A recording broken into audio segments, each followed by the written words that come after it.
Пролета на 1944 година. Над Европа се спуска усещането, че наближава решителният момент на Втората световна война. На изток германските армии вече отстъпват под непрестанния натиск на Съветския съюз. След катастрофата при Сталинград през 1943 година и последвалите поражения при Курск, инициативата окончателно преминава в ръцете на Червената армия. На юг съюзническите сили настъпват през Италия.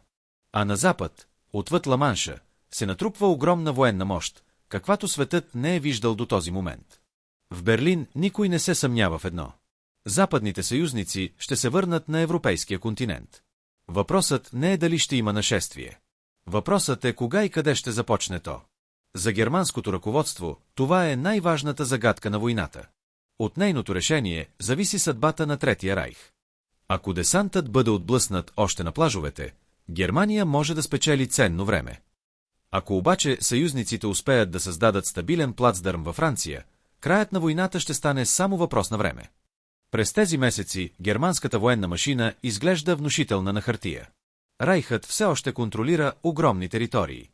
Под негово управление се намират Франция, Белгия, Нидерландия, Дания, Норвегия и голяма част от Централна и Източна Европа. Но зад тази привидна мощ се крият сериозни проблеми. Промишлеността е подложена на непрекъснати бомбардировки. Германските градове горят почти всяка нощ. Железопътните линии са разрушавани. Горивото става все по-дефицитно. Опитните войници намаляват. Загубите на източния фронт са огромни и невъзстановими. Въпреки това, Адолф Хитлер отказва да приеме, че войната е загубена. Вместо това, той вярва, че една голяма победа срещу англоамериканските сили може да промени хода на конфликта. Именно за това отбраната на Западна Европа се превръща в приоритет. По протежение на бреговете от Норвегия до Испания се изгражда така нареченият Атлантически вал. Това е гигантска система от бункери, оръдия, минни полета и укрепления. На теория тя трябва да направи всяко десантно нападение невъзможно. Пропагандата представя тази линия като непробиваема стена срещу всякаква вражеска атака. Но реалността е по-сложна. Германските командири знаят, че бреговата линия е прекалено дълга. Няма достатъчно войници, които да защитават навсякъде. Няма достатъчно танкове, самолети и резерви. Още потревожно е, че самото германско командване е разделено. Фелдмаршал Ервин Ромел, легендарният командир от Северна Африка, е убеден, че съюзниците трябва да бъдат спрени още на плажовете. Според него, въздушното превъзходство на противника е толкова голямо, че всяка контратака във вътрешността на страната ще бъде обречена. Други висши генерали смятат обратното. Те вярват, че основните бронетанкови сили трябва да останат в резерв и да нанесат решителен удар след началото на десанта. Докато тези спорове продължават, съюзниците внимателно подготвят най-мащабната десантна операция в човешката история. Германското разузнаване събира сведения. Анализира движенията на войски. Следи британските пристанища. Прехваща радиосъобщения. Но зад огромното количество информация се крие опасна заблуда. Повечето германски офицери са убедени, че главният удар ще бъде нанесен при Падюкале, най-тясната част на Ла-Манша. Това изглежда логично. Разстоянието е най-кратко. Снабдяването би било полезно. Географията сочи именно това направление. Но войната често наказва онези, които разчитат единствено на логиката. Докато германските командири очакват бурята, истинската заплаха постепенно се насочва към бреговете на Нормандия. Там, сред спокойни рибарски селища, зелени поля и високи скали, след броени седмици ще започне една от най-важните битки в историята. Битка, която германците вярват, че могат да спечелят. Битка, която ще покаже колко опасно може да бъде подценяването на противника. И битка, която ще отбележи началото на края за Третия райх. Когато германското върховно командване започва да укрепва западното крайбрежие на Европа, идеята изглежда проста и внушителна едновременно. Да се изгради непрекъсната линия от укрепления по цялото крайбрежие, от Северна Норвегия до границата с Испания. Тази система получава името Атлантически вал. В пропагандата той е представен като непреодолима бариера. Стена от бетон и стомана, която ще спре всяка инвазия още преди тя да започне. В действителност тази стена е далеч от единна и завършена отбранителна система. Строежът започва официално през 1942 година, след поредица от германски поражения на изток и на север. Инспириран от личните заповеди на Адолф Хитлер, проектът трябва да превърне цялото крайбрежие в непрекъсната отбранителна зона. Но германската икономика вече е под огромно напрежение. Материали липсват. Работна ръка е ограничена.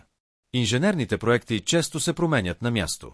В резултат на това, различните участъци на Атлантическия вал са неравномерно развити. В някои зони, като около пристанищата на Кале и Шербур, укрепленията са относително силни. Там има тежки артилерийски батареи, бетонни бункери и минни полета. Но в други райони, включително голяма част от бреговете на Нормандия, отбраната е изненадващо слаба. Често се състои само от малки постове, бодлива тел и ограничени артилерийски позиции. Това неравенство не е случайно. Германското командване е убедено, че съюзниците ще атакуват най-очевидните точки. Най-краткият маршрут през Ла-Манша изглежда логичен избор. Затова Па-дю-Кале е превърнат в основен отбранителен приоритет. Нормандия остава на заден план. Тази стратегическа грешка ще се окаже фатална. Фелдмаршал Ервин Ромел, който по това време е назначен да инспектира западната отбрана, бързо осъзнава слабостите на системата. Той обикаля бреговете на Франция и докладва, че съществуващите укрепления не са достатъчни, за да спрат масиран десант. Неговото заключение е категорично. Ако съюзниците успеят да стъкат на плажа и да получат въздушно превъзходство, германските резерви във вътрешността няма да могат да се придвижат достатъчно бързо, за да обърнат хода на битката. Ромел настоява за нова стратегия. Той вярва, че отбраната трябва да бъде изнесена напред, директно на брега. Според него, германските войски трябва да унищожат десантните сили още в първите минути на операцията. Той нарича това битка за плажа. Но неговата идея се сблъсква с друга школа на мислене. Генералите от върховното командване на Вермахта, включително фелдмаршал Гюнтер фон Клуге, смятат, че разпиляването на танкови дивизии по брега е грешка. Те настояват за централизирани резерви, които да бъдат използвани за контратака в решителния момент. Според тях, германската армия трябва да изчака, да наблюдава и да удари със съсредоточена сила. Адолф Хитлер се намесва лично в този спор. Вместо да избере една ясна стратегия, той приема компромисно решение, което на практика създава парализа в командването. Част от танковите дивизии са под контрола на армията, друга част са поставени под негово лично разпореждане. Без неговото одобрение те не могат да бъдат използвани. Това решение ще се окаже критично в деня на инвазията. Докато германското командване се колебае, строителството на Атлантическия вал продължава, но с множество ограничения. Бетонът често е с по-ниско качество от необходимото. Оръдията са разнородни, събирани от различни периоди и държави. Някои бункери дори не са завършени напълно до лятото на 1944 година. Войниците, разположени по брега, често са по-възрастни или с ограничена подготовка. Много от най-добрите германски части са изпратени на източния фронт. Това оставя западната отбрана отслабена в ключов момент. Въпреки тези слабости, пропагандата продължава да поддържа образа на непобедим укрепителен пояс. Немските вестници говорят за железен щит на Европа. Радиото уверява населението, че всяка атака ще бъде самоубийствена за врага. Но сред офицерите на място настроението е различно. Те виждат реалността. Знаят, че защитата е разпръсната. Знаят, че комуникациите са уязвими.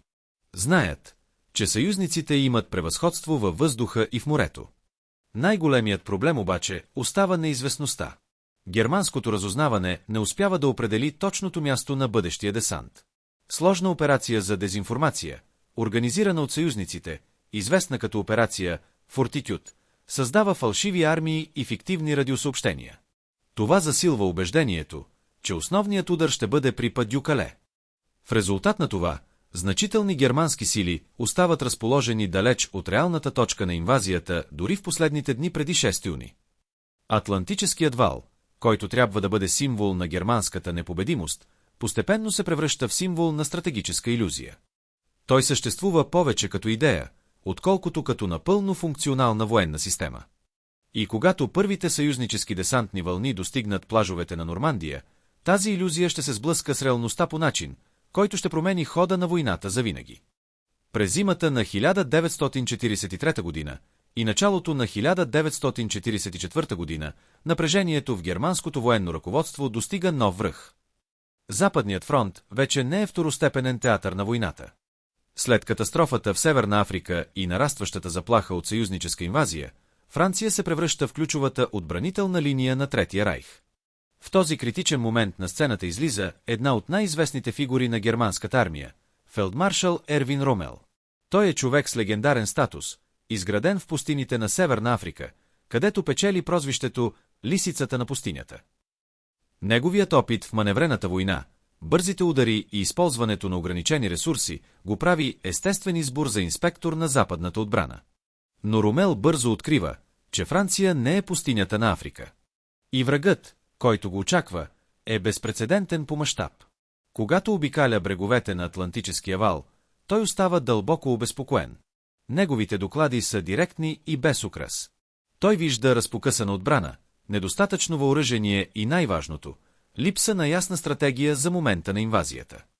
Според него, германската армия няма да получи лукса да реагира след началото на десанта. В епохата на съюзническо въздушно превъзходство, всяко забавяне означава поражение. Ромел прави радикално заключение. Битката за Франция ще се реши на плажа. В първите минути. В първите часове.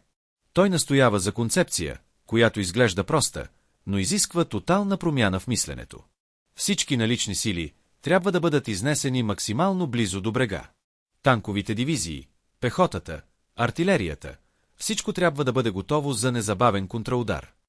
Минните полета трябва да забавят врага, а концентрираният огън да го унищожи още преди да стъпи стабилно на сушата. Но тази стратегия влиза в директен конфликт с доминиращата доктрина на германското върховно командване. В Берлин и в щаба на Вермахта преобладава различна логика. Генералите, повечето от които имат опит от Първата световна война, вярват в дълбочината на отбраната. Според тях най-опасният момент не е първото стъпване на врага, а моментът, в който той вече е укрепил плацдарм. Затова танковите дивизии трябва да останат в резерв, разположени понавътре във Франция, готови да нанесат решителен удар срещу все още уязвимия противник. Това противопоставяне не е просто тактическо. То е философско. Ромел мисли в категорията на моменталното унищожение. Времето за реакция трябва да бъде сведено до минимум. Победата се решава в първите часове. Върховното командване мисли в категории на маневра и изтощение. Врагът трябва да бъде допуснат навътре, където линиите му за снабдяване ще се разтегнат и ще станат уязвими. И в центъра на този конфликт стои Адолф Хитлер. Фюрерът не се доверява напълно на нито една от двете стратегии. Той се страхува от бърза катастрофа, но също така се страхува от загуба на контрол върху резервите. В резултат на това той взема решение, което ще се окаже фатално за германската отбрана. Танковите дивизии са разделени. Част от тях са поставени под командването на армейските групи.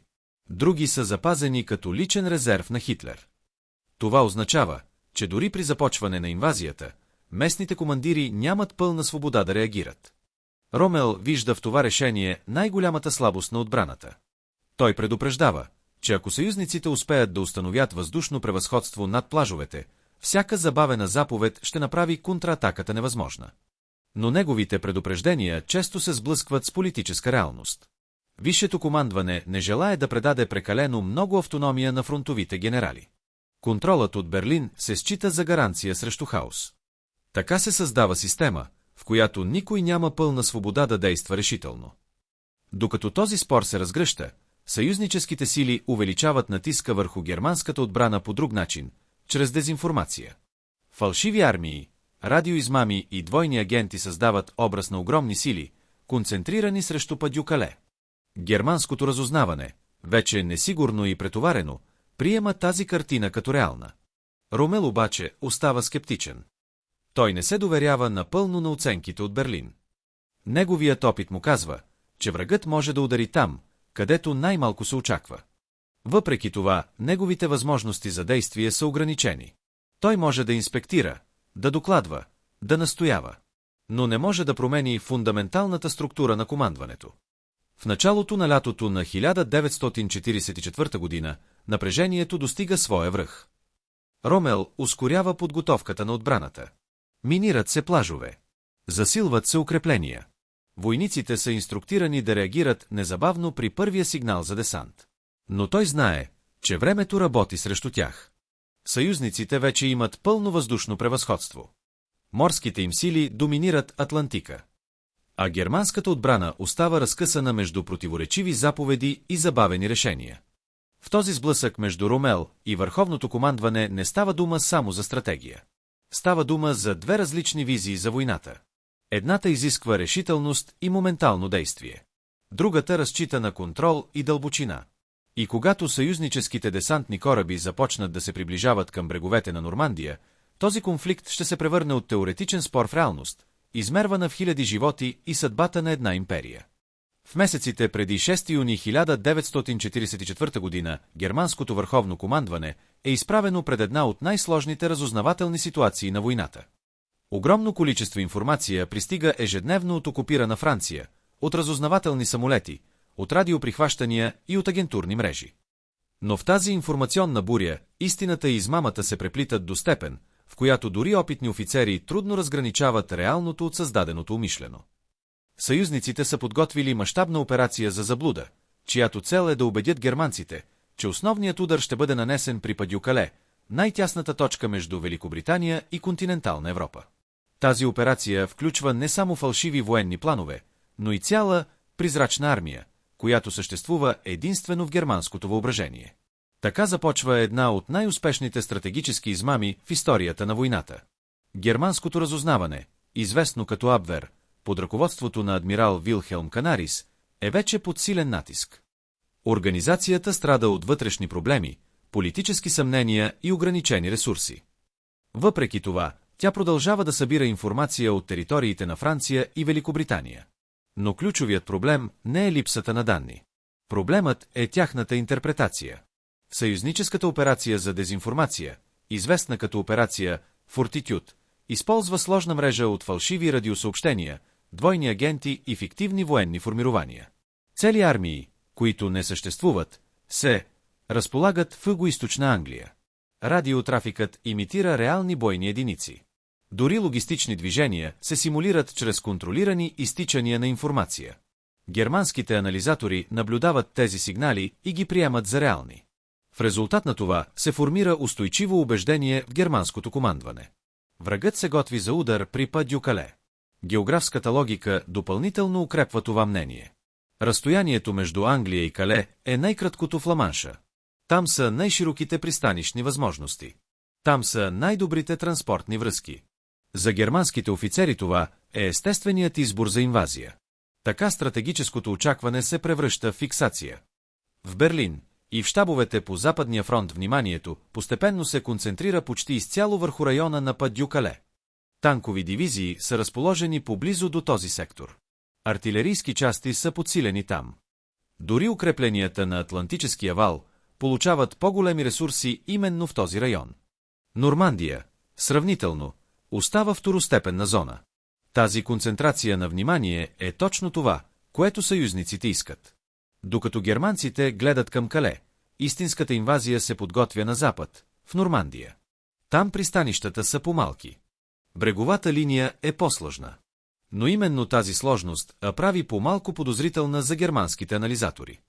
Ромел и други фронтови командири имат съмнения.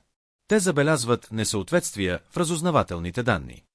Някои доклади не се вписват в картината на масивна армия, концентрирана срещу Кале. Но тези съмнения не са достатъчни, за да променят общата стратегическа насока. Германската военна машина страда от структурен проблем. Информацията е централизирана, но решенията са политизирани. Адолф Хитлер и неговото обкръжение често наделяват над професионалните оценки на генералите. Това създава система, в която логиката на фронта се сблъсква с идеологическите и интуитивни решения на върха. В този контекст операция Фортитюд действа като катализатор на съществуващите слабости.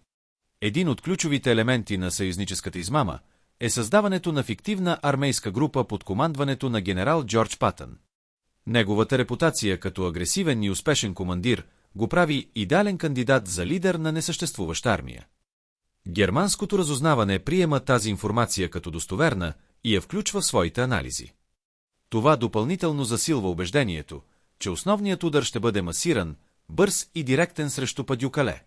В действителност, Патън няма активна бойна армия в този момент. Но неговото присъствие в британските комуникации е достатъчно, за да повлияе на германската стратегическа оценка. Така се създава парадокс. Колкото повече Германия се опитва да разкрие истината, толкова по-дълбоко затъва в измислената картина. Към началото на юни 1944 година германското командване е почти убедено, че инвазията ще започне в района на Падюкале. Някои части дори остават готовност да реагират месеци след началото на истинския десант, очаквайки втори, истински удар. Това забавяне в реакцията ще се окаже решаващо. Защото когато германските офицери най-накрая осъзнаят, че съюзниците са стъпили в Нормандия, вече ще бъде твърде късно да се прехвърлят силите от Падюкале с необходимата скорост. И така, една от най-успешните измамни операции в историята на войната постига своята цел не чрез унищожение, а чрез убеждение. Германия не е победена на плажа. Тя е подведена преди дори да разбере къде ще започне битката. Нощта на 5 срещу 6 юни 1944 година започва с необичайно напрежение по германското западно крайбрежие. Въпреки месеци на очакване, въпреки разузнавателните доклади и въпреки подготовката, реалният момент на инвазията заварва германското командване в състояние на несигурност. Времето е бурно над Ла-Манша. Вятърът и вълните затрудняват всякакви морски операции. Германските метеорологични служби смятат, че подобни условия правят масивен десант малко вероятен. В много щабове се приема, че съюзниците ще изчакат по-добро време. Но съюзниците вече са взели решение. Под прикритието на тъмнината, огромна армада започва да се придвижва към бреговете на Нормандия. Хиляди кораби, десантни съдове и самолети се движат в координирана операция, каквато човешката история не е виждала дотогава. В германските комуникационни центрове първите сигнали за нещо необичайно започват да пристигат в ранните часове на нощта. Радари засичат активност в морето. Някои наблюдателни постове съобщават за въздушни формации. Но тези доклади се губят в общия шум на нощните съобщения и не предизвикват незабавна реакция на най-високо ниво. Една от ключовите слабости на германската отбрана се проявява точно в този момент – забавената комуникация между фронтовите части и стратегическото командване. Докато локалните командири започват да осъзнават мащаба на събитията, в по-високите щабове все още преобладава предположението, че това може да е диверсионна операция или ограничена атака. Но в ранните часове на 6 юни въздушната фаза на операция Овърлорд вече е в пълен ход. Хиляди съюзнически самолети атакуват германски позиции, мостове, комуникационни линии и артилерийски батареи. Паралелно с това, десантни парашутни части започват да се спускат дълбоко във вътрешността на Нормандия. Тяхната цел е да създадат хаос, да прекъснат комуникациите и да попречат на германските резерви да се организират. Германските войници на място реагират с объркване и частична изолация. Някои части са откъснати една от друга още в първите часове. Радиовръзките са нестабилни. Командните структури се разпадат под натиска на въздушните удари. Към сутринта става ясно, че това не е демонстрация или отклоняваща операция. Това е главният удар. Плажовете на Нормандия, с кодови имена като Юта, Омаха, Голд, Джуно и Сорт, започват да се пълнят със съюзнически войски. Морската артилерия обстрелва германските позиции. Десантните лодки се приближават в непрекъснати вълни. Германската отбрана, макар и решителна на отделни места, е разпокъсана и недостатъчно координирана. В някои сектори съпротивата е ожесточена. В други – почти символична. Особено тежки боеве се развиват на плажа Омаха, където американските сили срещат добре укрепени германски позиции. Там съпротивата е достатъчно силна, за да създаде усещане, че десантът може да бъде спрян. За няколко критични часа ситуацията остава несигурна. Но в по-широк стратегически план германското командване вече губи инициативата. Една от най-важните причини е забавената реакция на резервите. Танковите дивизии, разположени в близост до Нормандия, не получават навременни разрешения за масирана контратака. Част от тях са под контрола на местни командири, друга част изисква одобрение от по-високо ниво, а най-важните резерви остават блокирани от личните решения на Адолф Хитлер. Това забавяне се оказва фатално. Докато германските щабове се колебаят, съюзническите сили укрепват плажните глави. Инженерни части започват изграждането на временни пристанища. Допълнителни вълни от войници и техника пристигат без прекъсване. До края на деня става ясно, че съюзниците са постигнали това, което германското командване винаги е считало за най-опасния сценарий – стабилен плацдарм на континента. Германските офицери на място докладват за сериозността на ситуацията. Някои настояват за незабавна масирана контратака. Други предупреждават, че въздушното превъзходство на съюзниците прави всяко движение на големи формирования изключително рисково. Но най-големият проблем остава липсата на единно решение от върха. В Берлин и във върховното командване реакцията е бавна, фрагментирана и повлияна от противоречиви оценки. Докато истинската картина започва да се изяснява, времето вече работи срещу Германия. 6 юни 1944 година не е просто ден на битка. Това е денят, в който стратегическата илюзия на германската отбрана се разпада. И началото на края на войната в Западна Европа започва да се оформя върху плажовете на Нормандия. Когато утрото на 6 юни 1944 година разкрива мащаба на съюзническия десант, германското командване в Западна Европа навлиза в състояние на бързо нарастващ хаос. Първоначалните доклади от бреговете на Нормандия са противоречиви, непълни и често закъснели. В този вакуум на информация, всяко решение се взема под натиск, а всяко забавяне има стратегическа цена. На тактическо ниво германските части реагират с решителност. Отделни батареи по крайбрежието нанасят сериозни загуби на десантните вълни.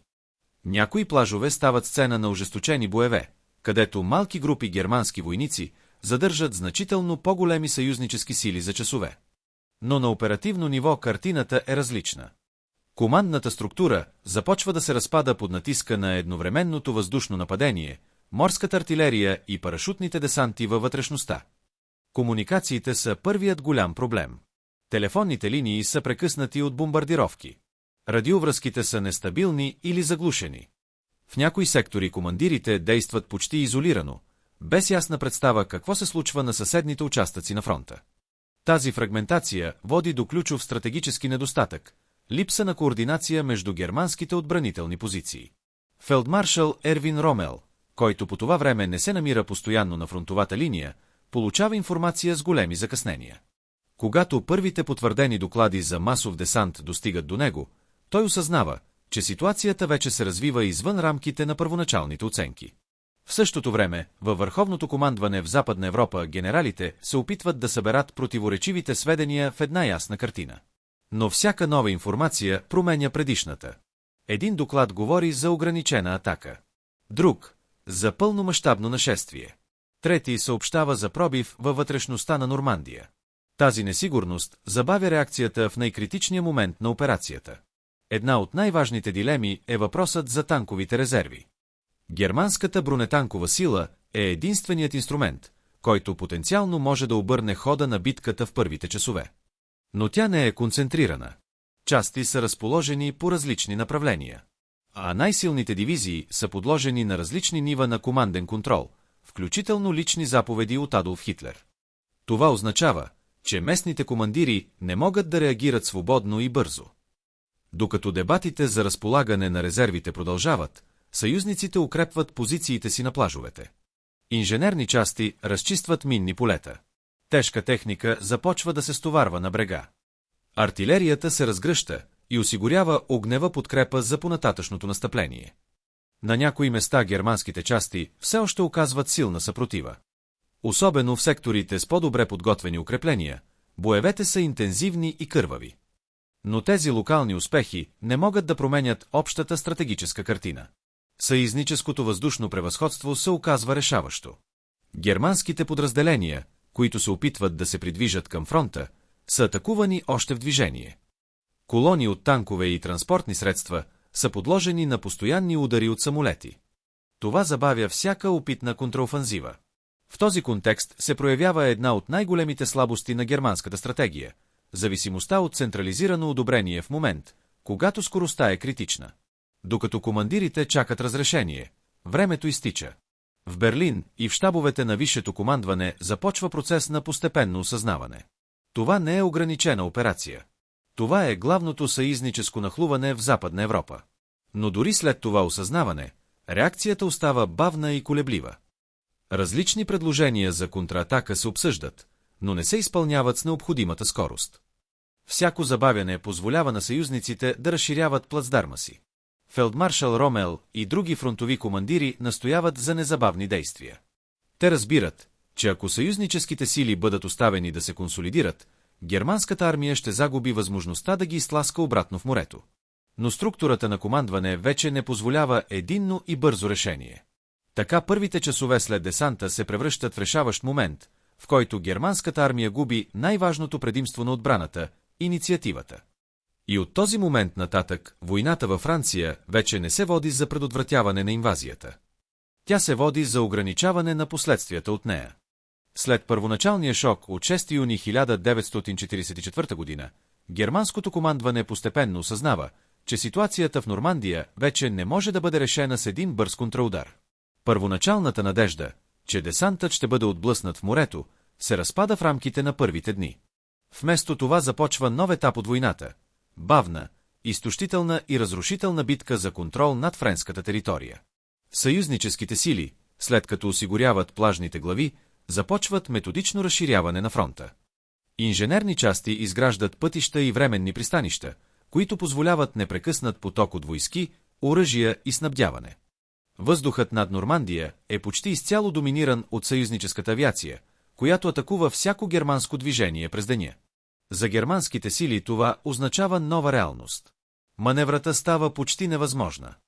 Всяко прехвърляне на войски се извършва нощем, с голям риск и ограничена ефективност. Дори тогава колоните често са засичани и атакувани. Теренът на Нормандия също играе решаваща роля. Гъстите живи плетове, известни като бокажи, разделят полетата на малки, затворени участъци. За отбраняващите се германски части това първоначално изглежда като предимство. Всяка линия жив плет може да се превърне в естествена барикада. Но за танковите и механизираните части тези същите препятствия се превръщат в капан. Видимостта е ограничена. Маневреността е силно затруднена. Боевете се водят на къси разстояния, често без ясна линия на фронта. Това променя характера на конфликта. Войната в Нормандия вече не е класическа маневрена операция. Тя се превръща в серия от локални сблъсъци, където малки подразделения решават изхода на отделни сектори. Германското командване се опитва да стабилизира фронта чрез концентриране на наличните резерви. Но тези резерви са ограничени и все по-често изтощени. Много от най-опитните части са вече унищожени или сериозно отслабени на източния фронт. Новопристигналите попълнения нямат същото ниво на подготовка. Съюзниците, от своя страна, разполагат с почти неограничен поток от нови сили. Американската индустриална мощ, комбинирана с британската логистика, позволява непрекъснато увеличаване на натиска върху германските позиции. В този контекст битката при Каен се превръща в ключов фокус на германската отбрана. Градът е стратегически важен възел за пътища и комуникации. Германското командване разбира, че ако Каен падне, съюзниците ще получат възможност за по-дълбоко проникване във вътрешността на Франция. Затова районът се превръща в сцена на ожесточени боеве. Германските части, въпреки ограниченията, показват значителна устойчивост. Танкови дивизии, като частите на СС, провеждат контратаки с висока интензивност.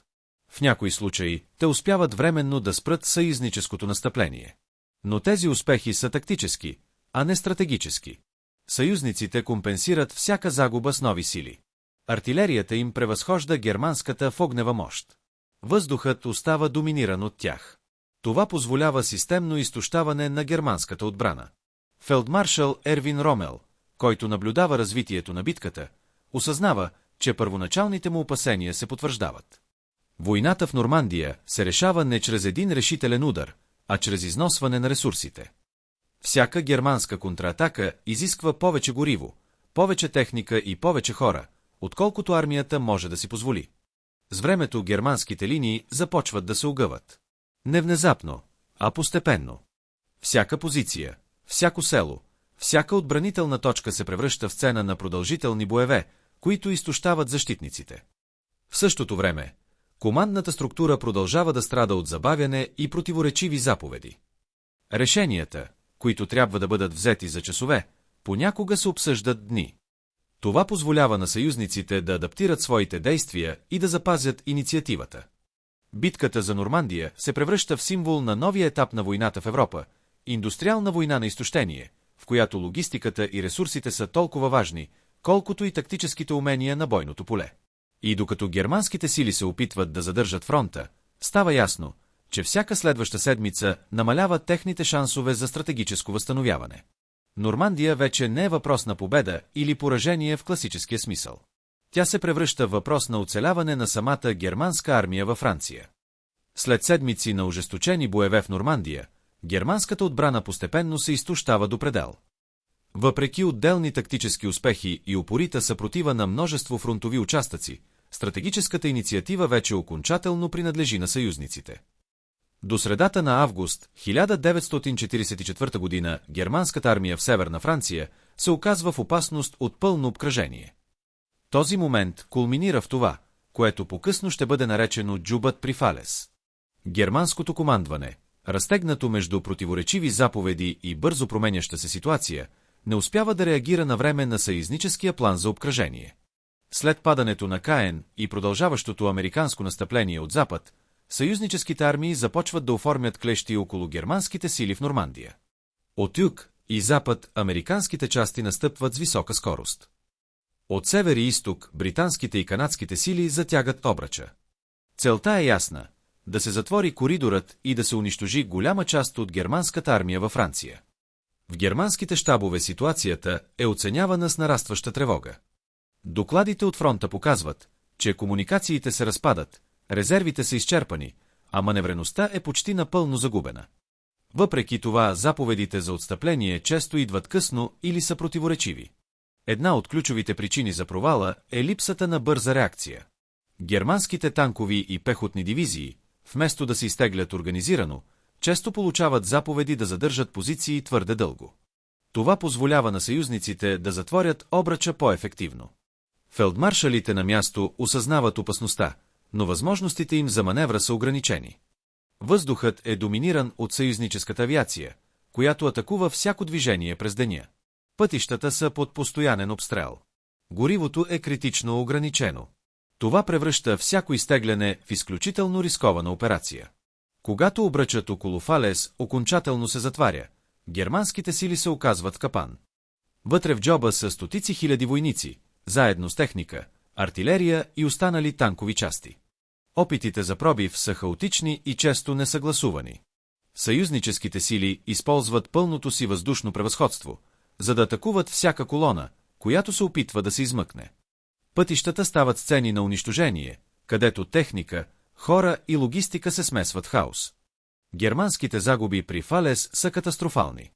Голяма част от опитните дивизии, които са оцелели след Нормандия, престават да съществуват като боеспособни единици. Оръжията са изоставени. Танковете са унищожени или изоставени поради липса на гориво. Хиляди войници са пленени. За германското командване това е повратен момент. Фронтът във Франция, който само преди 2 месеца е изглеждал като стабилен отбранителен пояс, сега се разпада.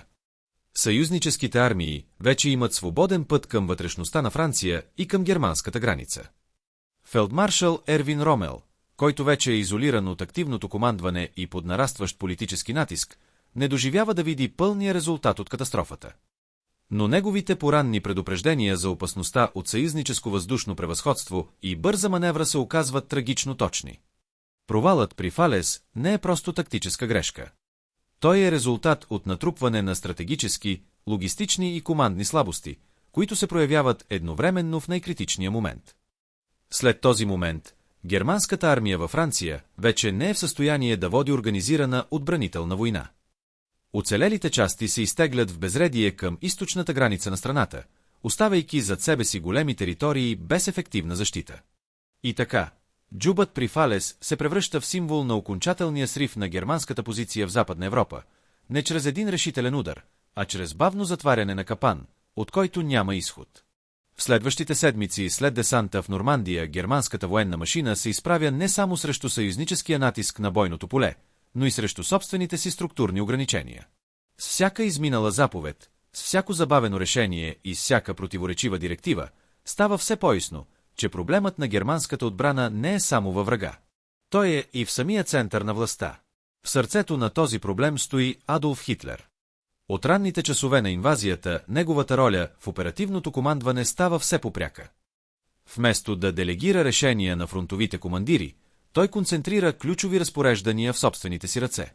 Това включва най-важния ресурс на германската армия във Франция – танковите резерви. Танковите дивизии, които могат да решат изхода на битката в критични моменти, са разпределени между различни нива на командване. Част от тях са подчинени на армейските групи на място. Друга част са запазени като стратегически резерв под личния контрол на Хитлер. Това означава, че дори когато локалните командири идентифицират възможност за контратака, те често не могат да действат без одобрение от Берлин. В условията на модерна война, където въздушното превъзходство на съюзниците прави всяко движение бавно и опасно, това забавяне се оказва критично. Фронтовите командири, включително опитни генерали като фелдмаршал Гюнтер фон Клуге, многократно настояват за по-голяма оперативна свобода. Те виждат на място как съюзническите сили бързо консолидират плацдармите си. Те разбират, че времето работи срещу Германия. Но техните доклади често се сблъскват с подозрение, забавяне или директно отхвърляне. Хитлер, от своя страна, взема решения, които често са мотивирани от политическа интуиция, а не от военна реалност. Той вярва, че контролът върху резервите ще предотврати катастрофа. В действителност този контрол създава парализа. Един от най-дърките примери за тази динамика е реакцията към събитията в Нормандия през първите седмици след 6 юни. Докато съюзниците разширяват плацдарма си, германските танкови дивизии остават в състояние на частична неподвижност. Част от тях чакат заповеди. Други се прехвърлят бавно през територия, доминирана от съюзническата авиация. Тази комбинация от забавяне и разпокъсаност има разрушителен ефект. Същевременно Хитлер продължава да настоява за твърда защита на всеки сантиметър територия. Заповедите за неотстъпление се превръщат в основен принцип. На практика това означава, че германските части често се задържат в позиции, които вече са тактически незащитими. Това води до обкръжения, загуби и унищожаване на цели подразделения. На оперативно ниво германските генерали наблюдават как армията им постепенно губи най-ценния ресурс – гъвкавостта. В същото време съюзниците действат с противоположна логика. Техните командири разполагат с по-голяма свобода на действие на по-ниските нива. Това позволява бързо адаптиране към ситуацията на терена. Когато една атака среща съпротива, тя се пренасочва. Когато се открие слаб сектор, той се експлоатира незабавно. Контрастът между двете системи става все по-очевиден. Германската армия, която в предишни кампании е разчитала на бързина и инициативност, сега е поставена в рамка на централизирано управление, което не съответства на реалността на бойното поле. Фелдмаршал Ервин Ромел, макар и постепенно изолиран от активното командване, е сред първите, които предупреждават за тази структурна слабост. В неговите оценки се повтаря една основна идея. Войната в Нормандия не може да бъде спечелена чрез статична отбрана и забавени решения. Но неговите предупреждения вече се сблъскват със система, която трудно може да се промени в движение. С напредването на съюзническото настъпление през юли и август 1944 година германското ръководство е принудено да реагира все по-късно на все по-бързо променяща се ситуация. Това създава порочен кръг. Колкото по-голям е натискът, толкова по-централизирани стават решенията. И колкото по-централизирани са решенията, толкова побавна става реакцията. Този модел на управление се превръща в стратегическа грешка с дългосрочни последици. Защото в крайна сметка германската армия във Франция не губи само битки. Тя губи способността да взема решения със скоростта, която самата война изисква. Докато стратегическите решения се вземат в щабове далеч от фронта, истинската картина на войната в Нормандия се разкрива в преживяванията на германските войници на място. За тях битката не е абстрактна операция или карта със стрелки. Тя е ежедневна борба за оцеляване в среда, доминирана от постоянен обстрел, въздушни удари и разпадаща се логистика. Много от германските войници, изпратени във Франция през 1944 година, са млади, с ограничен боен опит или, обратно, по-възрастни резервисти, прехвърлени от други фронтове. Липсата на достатъчно обучение и недостигът на координация се усещат още в първите дни след десанта. На плажовете и във вътрешността на Нормандия те се сблъскват със съюзническа мощ, която трудно може да бъде осмислена дори от опитни офицери. Постоянният въздушен контрол означава, че всяко движение през деня е почти самоубийствено. Колоните от техника се маскират, пътищата се избягват, а снабдяването често се извършва през нощта в хаотични условия. За обикновения войник това създава усещане за изолация. Частите често губят връзка с командването си. Радиостанциите не работят надеждно. Куриерата става основен метод за предаване на заповеди, което забавя реакцията и създава объркване. Много свидетелства от фронта описват постоянен натиск от въздуха. Съюзническите самолети не само атакуват позиции, но и психологически изтощават войниците.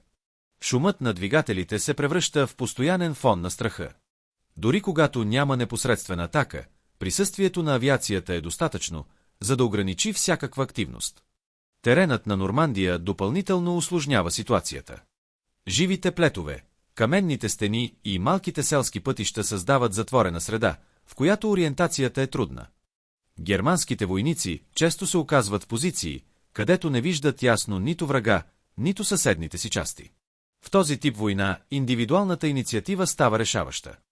Малки групи войници понякога задържат значително по-големи съюзнически сили чрез добре подбрани позиции и импровизирана отбрана. Но тези локални успехи не променят общата тенденция.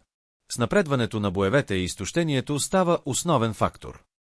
Липсата на сън, недостигът на храна и постоянният стрес водят до физическо и психическо изтощение. Много войници описват усещане за безкраен ден, в който времето губи значение, а всяка нова заповед идва твърде късно или изобщо не достига. Особено тежко е положението при отстъпление. Пътищата са блокирани, мостовете разрушени, а въздушните удари правят организираното изтегляне почти невъзможно. В тези моменти дисциплината се разпада и оцеляването става основна цел. Въпреки това, германската армия показва моменти на изключителна устойчивост. В някои сектори, особено там, където командирите са успели да запазят контрол, съпротивата е интензивна и добре организирана. Но дори тези позиции постепенно се изтощават под натиска на числено и технически превъзхождащ противник. Един от най-често срещаните мотиви в свидетелствата е усещането за неизбежност. Още преди окончателния пробив при Фалес много войници осъзнават, че стратегическата ситуация вече не може да бъде обърната. Това не означава липса на съпротива, а по-скоро промяна в нейния характер, от опит за победа към опит за оцеляване. Командната структура, която в началото на кампанията вече е нестабилна, с времето се разпада допълнително. Локалните командири често трябва да вземат решения без ясни инструкции. Това води до неравномерна реакция по фронтовете. Някои части се изтеглят на време, други остават и са обкръжени. В този хаос личните истории на войниците се превръщат в най-ясното отражение на войната. Те показват не само мащаба на конфликта, но и неговата фрагментация. Няма единна линия на преживяване. Има множество паралелни реалности, всяка от които зависи от местния командир, терена и случайността. Когато се гледа от тази перспектива, битката за Нормандия вече не е само стратегическа операция между армии. Тя е съвкупност от хиляди малки битки, всяка със собствена логика, собствена динамика и собствен край. И в центъра на всички тези индивидуални преживявания стои една обща истина. Германските войници се сражават в условия, в които контролът върху събитията постепенно се изплъзва от техните ръце. След пробива в Нормандия и катастрофата при Фалес, германската армия в Западна Европа вече не функционира като единна оперативна сила. Операция Овърлорд не само отваря втори фронт на континента, но и ускорява процеси, които постепенно разпадат цялата военна и политическа структура на Третия райх. Първата и най-непосредствена последица е загубата на Франция като стратегическа буферна зона. Само за няколко седмици след август 1944 година съюзническите сили освобождават Париж и започват бързо настъпление към белгийската граница. Германските части, изтощени и дезорганизирани, се оттеглят на изток без възможност за стабилна отбрана. Това изтегляне не е планомерно. То е резултат от поредица локални решения, взети под натиск, често без координация между отделните армейски групи. Командната система, вече отслабена от централизираното управление и забавените заповеди, не успява да възстанови контрол върху ситуацията. Втората ключова последица е стратегическото разтягане на германските сили между два огромни фронта – западния срещу съюзниците и източния срещу настъпващата Червена армия. Това създава ситуация, в която Германия вече не разполага с достатъчно ресурси, за да води ефективна отбранителна война на нито един от фронтовете. Логистиката се срива. Железопътната мрежа, подложена на систематични бомбардировки, не може да поддържа снабдяването на фронтовете. Горивото става критично ограничен ресурс. Танковите дивизии, които някога са били гръбнакът на германската военна мощ, често остават неподвижни поради липса на гориво или резервни части. На политическо ниво последствията са също толкова дълбоки. Провалът в Нормандия подкопава доверието в ръководството на Адолф Хитлер, дори сред най-лоялните му поддръжници. Вътрешните напрежения в германското върховно командване се засилват. Част от генералите започват да осъзнават, че войната не може да бъде спечелена в стратегически смисъл. Опитите за вътрешна реорганизация и контратаки през края на 1944 година и началото на 1945 година се оказват недостатъчни. Операции като настъплението в Ардените временно забавят съюзническия напредък, но не променят общата стратегическа картина.